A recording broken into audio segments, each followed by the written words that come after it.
It's back to basics with this knit cup cozy today on GoodKnit Kisses. Welcome to GoodKnit Kisses. We're all about helping you stitch your love and love your stitches.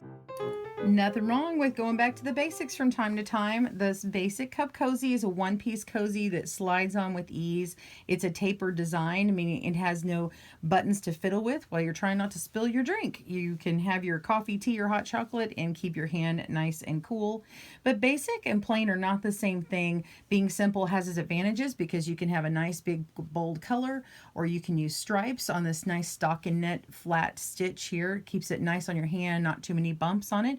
Or you can spice it up with the duplicate stitch and embroidery skills. Put a monogram on here or a nice, cool, fun design. We've got some designs down below, so if you'll click on that link, you can go to the resource page for some charts to inspire you. We're going to go through all the materials you need to keep it in this gauge, but gauge is important to the pattern because it's going to be a tapered cup. That means it is wider at the top than it is at the bottom. If you substitute a different yarn, you're going to need to check your gauge and adjust accordingly, but we have an interactive calculator. Yay! So go click down there. It'll help you do the math. It's approximately 4 inches tall. You can make it shorter, but we've made it 4 inches so that you have more room here to stitch on a cool, funky design, and if you've got big hands like me. Let's grab our materials. We're going to need US 7 or 4.5 millimeter needles. I'm using circular with 16-inch cords, but you can use straight as well. Be sure and grab a tape measure if you need to measure and change your gauge, as well as a tapestry needle for seaming and weaving. Also some scissors and maybe a stitch marker if you want to show what the right side is. And then we need our yarn. We're working with a medium 4-weight yarn. This is a 100% wool from Red Heart called Chic Sheep. There's 24 different colors, so you can go from super basic colors to really bold and do some fun stripes, or use those for your duplicate stitch. So let's grab that pattern. Click on the link in the description below to get yours, and we will take you through all the steps you need from beginning to end. And if you need more help, please click on the link below for more stitches at a slower pace. See you soon.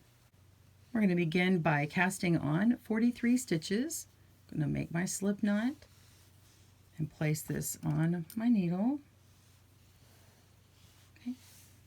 I'm going to do the first part for you, and then you'll complete that yourself. And remember, there are links down below for more information and slower videos on different cast-ons. Okay, we're going to grab our yarn in our hand and pull it apart with our 2 fingers, our finger and our thumb. Pull it apart like this, and then pull back. And you're just going to scoop up. Notice I've got my finger on this slip knot here. We're going to scoop up between the 2 stitches here, this yarn here on the thumb, scoop up. And we're going to go down between this yarn here on my finger and down in the thumb area, and let go with the thumb and kind of pull on that yarn that's the tail. Okay? And do that again. You can see it from above. You're going up through this hole here. You're going down through this one here, and that scoops the yarn, and then you're sweeping and going down to the thumb, and then let it go, and then pull on that yarn. Okay, and there we go. You've got 3 stitches on. You're going to continue casting on until you have 43 stitches. Pause your video, and I'll see you then. All right, after you've cast on, you're going to take your needle and turn it the other direction. And you're not going to work with this tail anymore. You can go ahead and trim that or just let it hang. Make sure you're working with the working yarn coming from the ball. Now I'm working with the circular needle today, but you can use a straight needle as well. It just needs to have enough width so you can get about 10 inches or so of stitches. Okay, so we've got the first stitch here. We're going to be knitting that. We're going to be working with a 1x1 ribbing. So we're going to knit the first stitch. So we stick our needle in the first stitch and yarn over, wrap that yarn around, and pull it on through to make the stitch, and then drop it off. And then we're going to go on to the next one, which is a purl. So we're going to put the yarn back in between here, and then put the yarn into the needle into the first stitch. Okay, you're going in from the front, and we're going to purl, yarn over, wrap around, and push a new stitch through, and let that fall off. Let's do that again. Put the yarn to the back, so between the 2 needles, so it's hanging in back.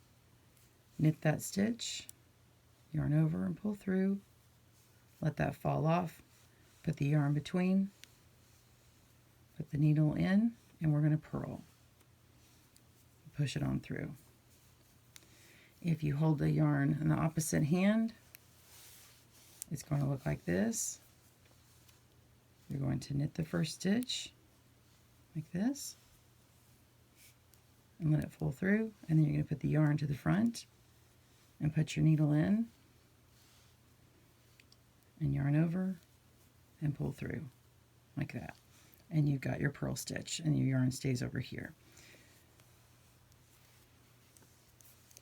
So you're going to continue with knit 1, purl 1 all the way across, and join me up at the end of this row. See you soon. We're at the end of our row 1, and you're always going to knit that stitch there. And this is a right side row, and so in order to mark that, you can actually put a stitch marker in. Now that you completed the row, it's very easy. Go ahead and just stick it in one of these stitches here. All right, and then this is just going to show the right side. All right, so we're going to turn our work and work on a row 2.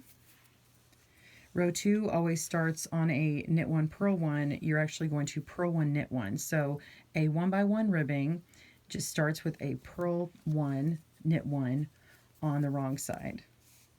And so it's opposite as to the row 1, so it ends on a purl stitch. So we've got purl 1, knit 1, purl 1, knit 1, and continue repeating. And at the end of row 2, you'll turn your work and make another row 1. I'll meet you back at the end when you finished another row 1 after this. See you soon. Okay, so you should have completed one more of the row 1, which is actually row 3, and we've ended on a knit stitch, and we're going to turn our work and start on the wrong side, which is purl. You're just purling across all the stitches. So we're just going to purl all the way. No more ribbing until the very end. So we will be making a stockinette stitch where all the wrong side row is purl and the right side row is knit. So you're going to go ahead and work this stitch, do purl stitch, and then do a row of knit stitch, and then do one more purl row. So you'll be working 3 more rows. We're going to knit all the way across after this row, purl all the way across, and I'll meet you back at the end here. All right, pause your video, and I will see you in a moment for the increase. All right, we're back on our right side row. We're on row 7. We've already done rows 4 through 6, which is purl, knit, purl for a stockinette, and then we have an increase row.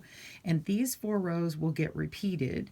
So we're going to knit the first stitch and then increase. Now you can make whatever increase you're most comfortable with. If you do a KFB, which is a knit front and back, where we use this stitch and then pull it to the back and then knit in the back, that produces a purl bump here, okay? We're going to eliminate that purl bump by doing something a little bit different. You can also do a make one where you grab this bar here and twist it and knit it in the back. I'm going to do something a little bit different. We're going to grab this stitch back here, and we'll call this the mother stitch. It's the stitch on the row before that you had worked. We're going to lift it back up onto our needle. So we're just going to pick it up, place it, and then work our needle through and knit it just as if we normally would, and then work this stitch that was already on there, and then continue on your row. And that leaves a no bump right here. All right, so you're going to continue on row 7 knitting, and then repeat those 4 rows 3 more times. Okay, so you're going to have 3 rows of stockinette and then an increase row on the right side, and then continue on. You're going to continue until you have 47 stitches in total on your needles. Pause your video, and I will see you at that point. See you soon. All right, so you've got your stockinette field and your little ribbing down below and 47 stitches across on your needles. Now where I've got my stitch marker, I've moved it. It's this is about where you should be right now. And you can see I've added about 6 more rows of stockinette. So that's what you're going to do next. You're going to knit a row, or actually you're going to purl a row first, because you should be with your yarn on this side over here. And you're going to purl a row, knit a row, and then repeat that 2 more times for 6 total rows of stockinette. You can see that this side is straight and this side over here is angled. And where I have this stitch marker here, it's hard to tell on camera, but this is actually just going straight up and down. There are no increases from this point up. So continue your pattern for rows 20 through 25 for stockinette, and at the end this should measure from here to here about 3.5 inches or 9 centimeters. So at the point you should be now, if your gauge is not the same as mine, I'm about 2 3/4 from here to here, or 6.5 centimeters. So you should be at 3.5 inches or 9 centimeters by the time you reach the end of this stockinette. All right, pause your video and I will see you at this point and we'll begin the next part. See you soon. All right, you're at your measured length, the 3.5 inches or 9 centimeters. We're on the 26th row, which is on the wrong side. And we're going to start our ribbing off opposite how we did in the beginning. We're going to work a row 2, which is purl, and then knit, and repeat across, purl, knit, all the way till the end with the purl as the last stitch. And then you're going to repeat that row 1 as you did before on the opposite side, knit 1, purl 1, and then come back and do another one of these. So we're doing 3 rows of 1 by 1 ribbing. And pause your video, I'll meet you back up, and we will bind this off together. See you soon. Okay, so you've got your ribbing done, and we're ready to bind off or cast off. We're going to do that in pattern, which means we're going to knit the knits and purl the purls. So we're going to knit the first stitch, and then purl the second stitch. Okay, and then we're going to lift the front stitch, the first one, over the second one, leaving 1 on our needle. And then we're going to work the next stitch, which this one is a knit. So we want to make sure our yarn is in the back first, and then knit that stitch and lift up and over. And you got 1 remaining, and so you're going to work the next one by purling and continuing on from there. I like to put my yarn in the back when I do it, just because it gets in the way for me. All right, so continue on in pattern, and when you get to the end, I want you to leave a nice tail. So you're going to have a tail probably about 3 or 4 times the length of your seam here, and we're going to use this for sewing it up. We'll do that together. So pause your video and I'll see you at that point. See you soon. All right, you come to the end, you got your last stitch, and go ahead and cut off the length to sew this up about 3 times this length, 3 or 4 times, and pull out this last stitch. So this is a perfect opportunity for you to go ahead and put on your duplicate stitch. You want to have this nice and steamed even. This one's just a little bit rolling on me. I had actually lightly steam blocked it when I got to this point here, so you're only seeing this part roll on mine. If yours is more rolly, go ahead and block it. You can pin it out like this, or you can do a little bit of a steam block. Just be aware of what materials that you have. So click on that link down below. We've got a resource page for doing the duplicate stitch with the video on how to do it and a few charts for you. You're just going to work in all of these stitches. It's just basically putting another color on top and creating a design. So you've got your basic one, and now we want to move on to sewing it together. Try and put on your duplicate stitch first before you sew it, but you can do it either way. All right, pause your video, go ahead and get your needle ready, and we will sew this together. See you soon. Go ahead and thread your needle. And got my yarn coming out this side, and we're going to go from the top down. So we're going to go over to this side where we've got this nice knit edge going along here, and we're going to work into this bottom stitch, go right through the stitch here to connect, pull on through, and then we're going to work into these 2 stitches here to complete that chained edge. All right, I'm going to come back up through here, and you've got that nice edge that's finished out, and then we'll start working back and forth across here to connect. All right, now that we're connected, we're actually going to go through the purl bumps between this column here and this selvage edge. So we're going to go between the purl bumps to the purl bumps on the opposite side and just picking those up.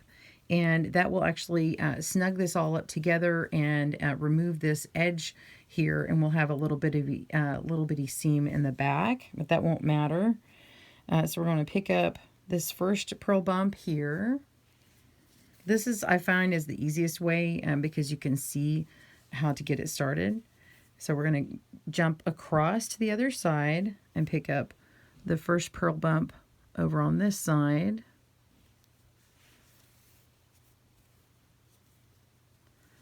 And then go back across, pick up the next purl bump, and across, pick up the next one. And you know that you did 3 rows, so I'm picking up, you can actually count back down and say, okay, this was the 3rd row, this is the 2nd row, this is the 3rd row, and that way you kind of know you're on point here. So I'm picking up the 3rd row on this side here, and then the 3rd row on this side. Okay, and so that pulls that together, and now it continues that ribbing look. And you're going to go back over to this side and go up. Now, this side right here is the one that was all the increases, and this one is the straight one. It's going to be easier to see this side here, but this one over here, you're picking up on some of them where there was an increase, so it might be a little bit harder to see. But on this side, it's going to be consistently lining up with where this column is, where we had the purls. So you can see that we're going to go to the next stitch up, which is going to be right here in between this column here. Okay, this little bar.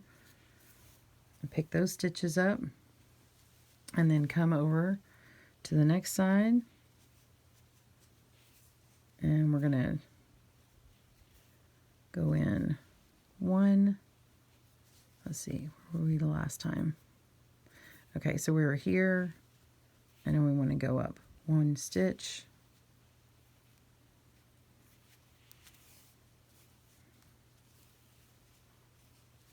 And then go over to this side over here, and go up 1. We're just going right through that bar. And then go over to the other side.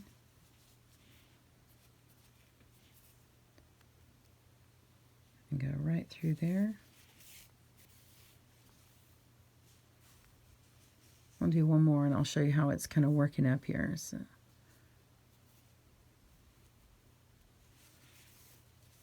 One bar. And over to the right again. And if you follow along this very edge here, you should be able to see it. But if you can see that I have been stitching this together, and it's bringing the sides of these edges up nicely. Okay, so you're just going to continue going back and forth and get to the very end, and we'll meet you there for some final stitching. All right, so just take your time, and if you don't pull too tightly, if you need to, you can kind of pull back and see where you came from and loosen the stitches and undo it if you need to, if you've never practiced this before. All right, pause your video, and I will see you down at the end. See you soon. Okay, and so when you get down to the end here where you've got the ribbing, you just want to make sure that you're lined up and ready to go. If you need to work 2 stitches together to get yourself lined up, you can do that. You can grab 2 bars from the same line to ease that tension and ease the fullness, actually, is what that's called. And that way one side doesn't look all bunched up and the other one isn't. Okay, so I'm going to go over, let's see, I'm going on this side. I'm going to go over here and pick up my purl bump. Oops. And go over to pick up this first purl bump and continue as I've been doing. And then you will want to finish off by connecting as we did before in the beginning. You're going to connect and finish off that look to the chain there. Let's see, my eyeball's deceiving me here. All right, I think I've got the last one. So I'm going to go through, this is where you kind of have to eyeball it here in my bifocal eyes. Okay, I'm going to go through this end here to the back, and then I'm going to go around to the front, and I want to pull in the stitch that would line up here. So I'm going to go through here. Okay, so I'm creating the back end of this chain, and I want to do the front end of this chain to go around to the front of this column, because we're on this column here, so we're going to go all the way to this chain. Okay, and that's going to pull those extra stitches to the back because you do have a seam in the back. All right, and so that makes that nice and imitates exactly what you have along the edge here. And then you can just turn it inside out and continue stitching that in. And then you've got your tail, and this is the original tail, and you can just kind of go back through here and weave in your tails. All right, so continue weaving in your tails, and pause your video. I'll meet you back at the end. See you soon. And there you have your basic knit cup cozy, and it is tapered where it's smaller at the bottom, bigger at the top, and you can design any duplicate stitch pattern on the top here. Use just the width of it, or feel free and go all the way around to the side. For ideas, go click on that link down below and hit the subscribe button with a bell notification for your next video. We have videos every week here. Thank you so much to Red Heart Yarns for the yarn, and be sure and click on the comments down below. Tell me what you thought. Which designs would you like to see in a duplicate stitch to match your cup cozy? All right, and also be sure and tune in to the loom knit video for the basic cup cozy if you like to knit on the knitting loom. Thanks for joining us today, where we help you stitch your love and love your stitches. See you again soon.